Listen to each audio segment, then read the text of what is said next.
De volta com o programa em discussão, hoje falando sobre o mês Lilás, agosto Lilás, não é? Que fala sobre a violência contra a mulher, como se dá o trabalho de enfrentamento. Aqui conosco a Caliandra Oliveira, que é gerente operacional de enfrentamento à violência contra as mulheres, da Secretaria de Estado da Mulher e da Diversidade Humana. Caliandra, aqui comigo tem alguns dados, alguns números que eu queria só passar aqui para todos, é que 81% das mulheres não procura nenhum serviço de atendimento após o estupro. Isso é um dado, um percentual do Brasil. Isso também reflete para nós aqui na Paraíba? Sim, não exatamente o percentual, talvez menor, maior, mas eu posso te assegurar o seguinte. O primeiro sentimento que uma mulher que sofre violência sexual ela tem é a vergonha. Primeiro ela vai se questionar o que foi que ela fez para passar por uma situação daquela. Então, ao invés dela pensar assim, nossa, passei por uma violência, vou pedir socorro, vou procurar ajuda, ela pensa, eu poderia não ter pego esse ônibus, eu poderia não ter passado por essa rua, eu poderia, porque a sociedade julga as roupas, poderia não estar com essa roupa, ela vai se julgar. Então, dificilmente ela busca sequer um hospital, né? Porque a gente pode pensar que seria muito importante que ela procurasse uma delegacia, ela fizesse a denúncia, mas é muito importante também que essa mulher busque um serviço de saúde. Porque se ela sofreu estupro e houve conjunção, essa mulher precisa evitar doenças sexualmente transmissíveis e também evitar um HIV ou uma gravidez indesejada. Então, ela precisa procurar um hospital até 72 horas do fato ocorrido. Mas essa mulher muitas vezes tem medo, ela acha que vai ser julgada, vão pensar que é mentira dela. E quando ela sofre o estupro do marido? Ela não quer ter relações com esse companheiro e esse companheiro força o relacionamento sexual com ela. Aí ela vai ter mais vergonha ainda. Então, os números, a gente se assusta, mas eles são subnotificados. Caliandra, e esse acesso aos serviços oferecidos pelo Estado, eles estão bem fáceis de serem acessados? Sim, a gente também conta muito com as redes sociais. Hoje as pessoas elas estão muito nas redes, Sim. nos celulares. Então o nosso Instagram está o tempo todo divulgando, a gente está nas ruas também divulgando. Então, mas eu ainda acredito que as pessoas não têm total acesso a tudo. Então a gente precisa mesmo, por isso que uma entrevista como essa, ela é tão importante, porque a gente vai conseguir disseminar muito mais informação. A gente faz campanhas intensificadas, mostrando o acesso ao nosso serviço, tanto do Estado como também o município tem. Mas a gente ainda acredita que tem mulheres que ainda nem têm noção. Ou elas pensam, se eu chegar num serviço desse eu vou ser maltratada, ou ninguém vai acreditar no que eu digo. Porque lembra que eu falei que o agressor, o autor da violência, ele é um cara legal lá no trabalho? Então, quando ela chega no serviço, ela pensa assim, mas quando eu for falar sobre ele, ninguém vai acreditar porque ele é ruim comigo. Então, ela pensa muito antes de buscar ajuda, porque ela vai pensar no julgamento que ela vai sofrer. Interessante. Uma coisa que eu queria colocar, nós estamos completando, nós estamos vendo, são 17 anos da Lei Maria da Penha, que completa agora em agosto, né? Uhum.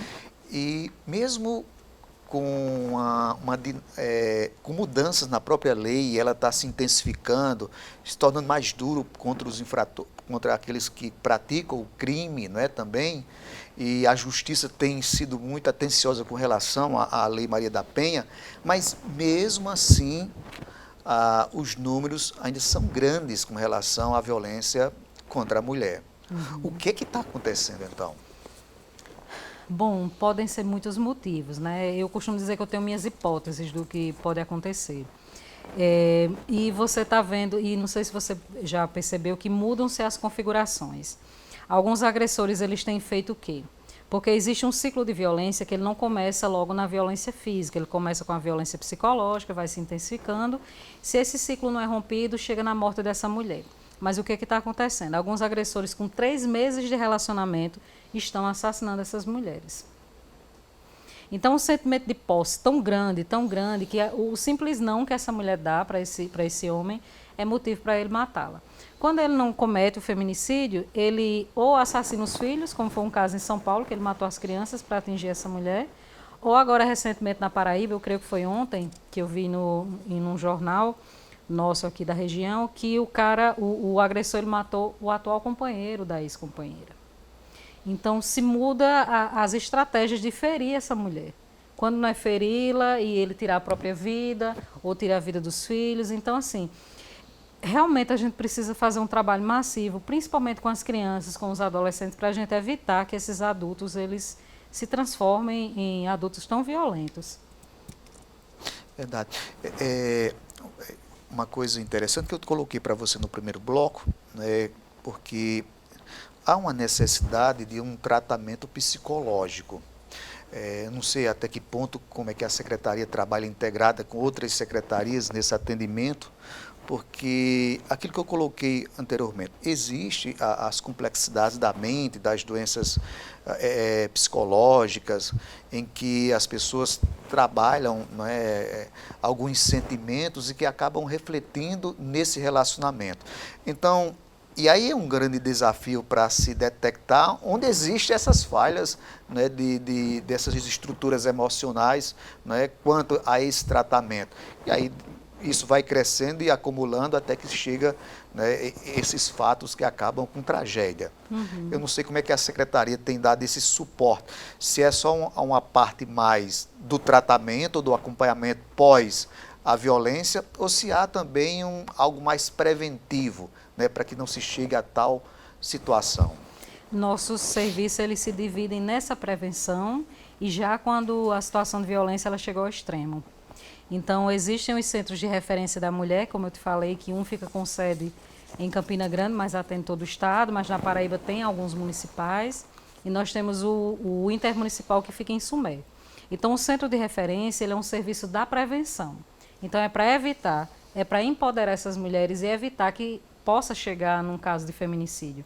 Então, mas ali vai trabalhar a mulher, certo? Então, vai trabalhar essa mulher no acesso a trabalho, a renda, uma nova moradia, um atendimento psicológico para que ela melhore todo esse reconhecimento dela mesma enquanto ser humano. E a gente vai ter o serviço já de alta complexidade, que é a casa-abrigo, quando sofreu a tentativa de feminicídio ou quando a gente quer evitar que essa tentativa ocorra. Quando o agressor ou a agressora disse que ia tirar a vida dessa mulher e a gente não quer pagar para ver. Então, a gente vai na proteção dessa mulher.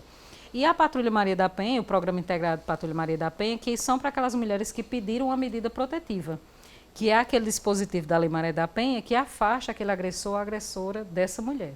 Então, é uma forma também de, já quando a situação ela está num caso mais grave, fazer com que esse agressor ou agressora se afaste.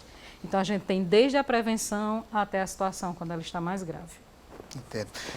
Agora a gente está chegando ao final dessa entrevista. Eu não sei se você tem algum convite, algum apelo para que a sociedade possa dar as mãos num assunto tão importante como é esse. Tenho sim. Eu tenho o seguinte pedido, né, para as famílias que nos assistem, né, para as escolas. Vamos trabalhar a prevenção, vamos trabalhar que as meninas elas sejam empoderadas, que elas tomem conta do corpo delas, o corpo delas apenas são delas, e que os meninos eles sejam valentes, mas que não sejam violentos, né? Você pode ser um homem, um menino na sua sociedade e respeitar as outras mulheres. Então vamos educar essa juventude para que a gente não precise encarcerar homens ou mulheres autores de violência. Então vamos educar para prevenir. Ok. Caliandra, muito obrigado pela sua entrevista aqui no programa Em Discussão. Eu que agradeço. Ok, o programa Em Discussão termina aqui. Muito obrigado pela sua companhia. Até o nosso próximo encontro. Até lá.